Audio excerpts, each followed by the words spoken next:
कई पहलू हैं और खास करके हम जिक्र करना चाहेंगे उनके सांगठनिक क्षमता का, सांगठनिक जो उनकी सूझबूझ था उसका, रणनीतिक कौशल का। वो आदमी एक आम नवयुवक से, एक किसान के लड़के से होकर के और ये मैदान में कुश्ती के अखाड़े से निकल करके और राजनीति के अखाड़े तक उनका दाव धुबिया पाठ और उनके सारे दावों की हमेशा बार बार चर्चा होती है। पहली बात तो आदमी अपनी पहचान, जो उसकी शुरुआती पहचान थी, उस पहचान को वो हमेशा अपने साथ बनाए रखे और खास करके उनका रणनीतिक कौशल ही था कि वो विभिन्न पायदान पर चढ़ते हुए जब उन्होंने समाजवादी पार्टी बनाई तो उस समय उन्होंने देखा कि हमारे साथ इस समय हमारा संगठन बहुत मजबूत नहीं है, तो हमें जरूरत है ऐसे सांगठनिक लोगों की, ऐसे वैचारिक लोगों की, ऐसे प्रतिबद्ध संगठन की जो हमें मजबूती प्रदान करे और हमारा नेचुरल एलाई हो सके। तो उन्होंने चयन किया कम्युनिस्ट पार्टियों का और कम्युनिस्ट पार्टियों को उन्होंने अपने साथ लेकर के चले। 1992 की बात है, भारतीय कम्युनिस्ट, हेलो, 1992 की बात है, उन्होंने भारतीय कम्युनिस्ट पार्टी को बराबर तरीके से अपने साथ उन्होंने रखा और मजबूती के साथ कम्युनिस्ट पार्टियां उनके साथ खड़ी हुई। और मैं तो कहूंगा कि समाजवादी पार्टी के निर्माण में कम्युनिस्ट पार्टी का बहुत योगदान है और उसको उन्होंने हमेशा ढोया।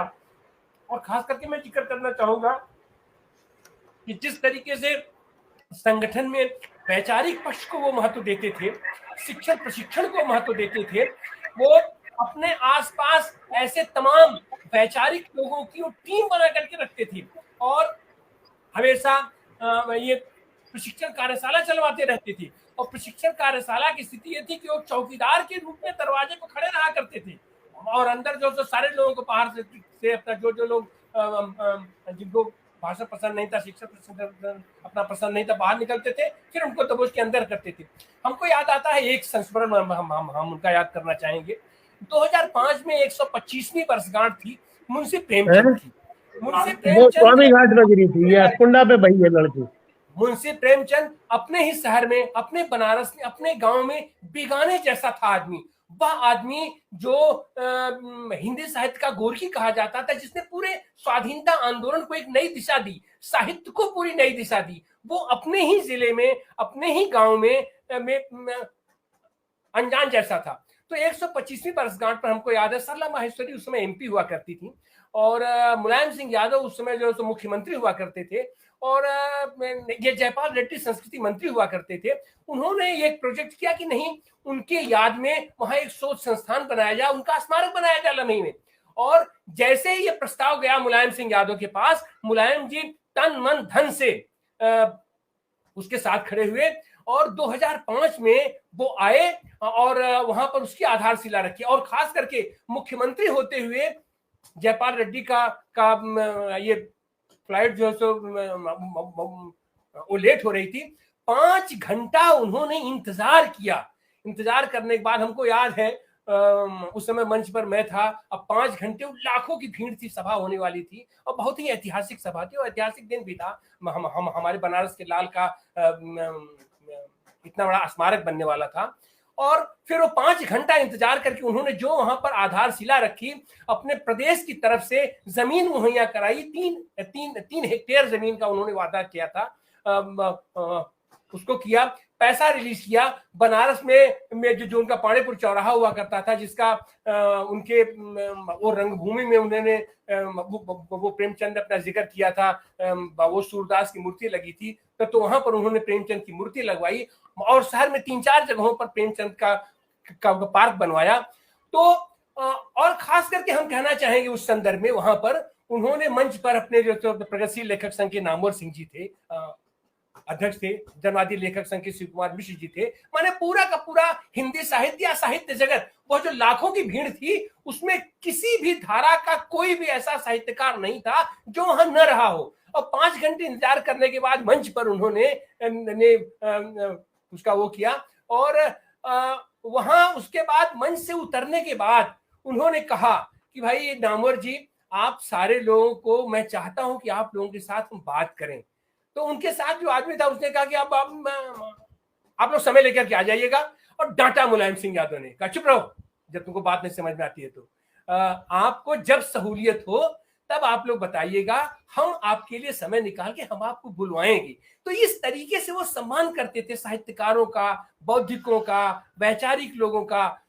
वो इन संदर्भों में, और ऐसा राजनेता आज की तारीख में, इस समय तो नहीं ही, एक जमाना हुआ करता था कि ऐसे लोग हुआ करते थे, बौद्धिक लोगों से मंत्रणा किया करते थे, बौद्धिक लोगों की एक बात पर उनके पास दौड़े चले आते थे। आचार्य नरेंद्र देव केवल घोषणा कर दिए थे कि मैं धरने पर मैं बैठने वाला हूं अपनी मांग को लेकर के। पंडित नेहरू का तत्काल उनके पास मैसेज आया, गोविंद बल्लभ पंत को उन्होंने उनके पास भेजा, तो वो जमाना, वो युग बीत गया।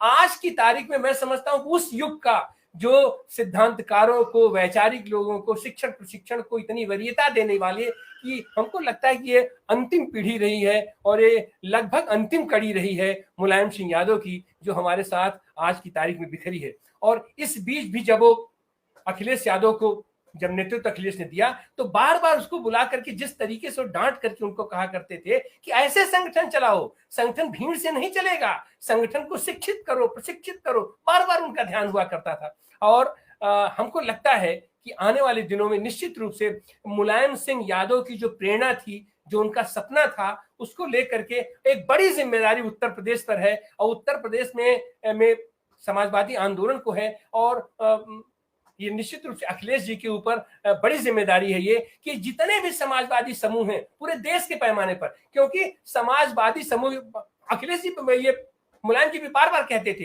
कि समाजवाद ही ऐसी धारा है जो देश को सही दिशा में ले जा सकती है, देश में सही विकल्प दे सकती है, देश की सत्ता में आकर के सही दिशा में। और समाजवादी नीतियां ही ऐसी नीतियां हैं जो सही माने में देश में आम आदमी तक पहुंच सकती है, समाज के अंतिम व्यक्ति के उत्थान और उदय की बात सोच सकती है, सोच ही नहीं सकती है बल्कि उसको कर सकती है, क्योंकि समाजवादियों में छल छद नहीं है, ये अंदर और बाहर दोनों एक है। तो हम कहें कुछ और पीछे हम करें कुछ, ऐसा समाजवादियों में नहीं होता है। और ऐसा ही व्यक्ति, ऐसा ही समाज, ऐसा ही नेता पूरे देश को बांध भी सकता है। तो निश्चित रूप से आज की तारीख में मुलायम सिंह यादव का जाना बहुत ही बड़ा सदमा है, धक्का है। लेकिन मुलायम सिंह यादव के प्रति जो स्नेह पूरा देश दिया है, आज भी हम देख रहे थे कि कुछ लोग इस अवसर पर भी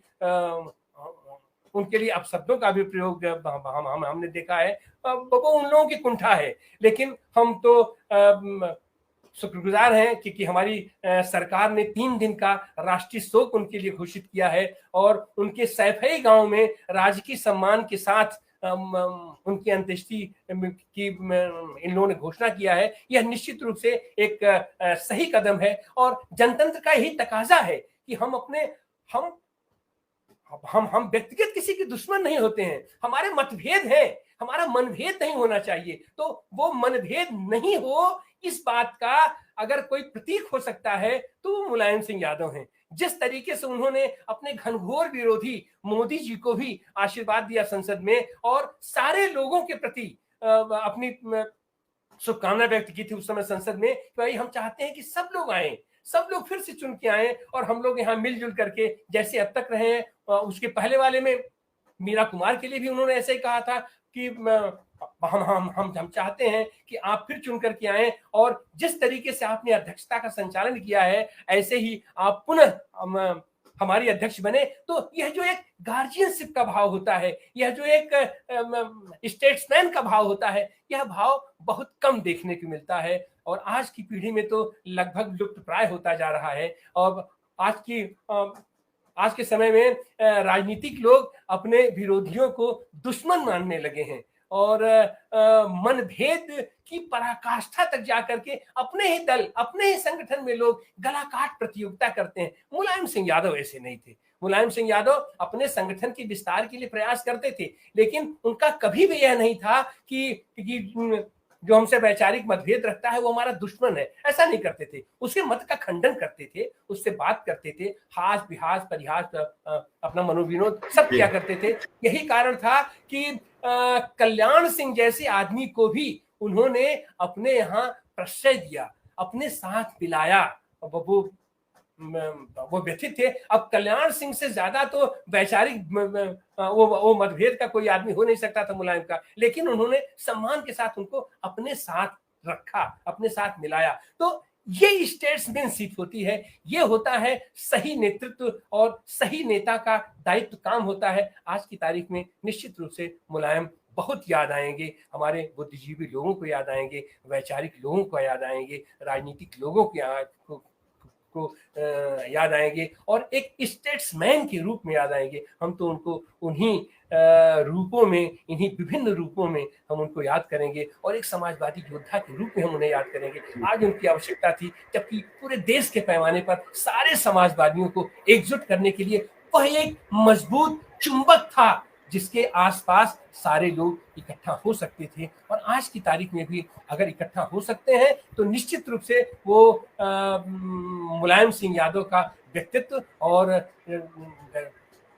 जो उनकी समाजवादी चेतना है, जो उनका समाजवादी चिंतन है, जो उनकी समाजवादी सोच है और खास करके राजनीति जो उनकी रणनीति है, उसी रणनीति पर ही हमारे देश में एकजुटता आ सकती है। और यह जो गहरा कुहासा छाया हुआ है, सन्नाटा छाया हुआ है, शायद वहीं से विकल्प भी मिलेगा। इन्हीं शब्दों के साथ हमको याद करते हैं, अगर मौका मिला फिर की बात रखिएगा। जी धन्यवाद।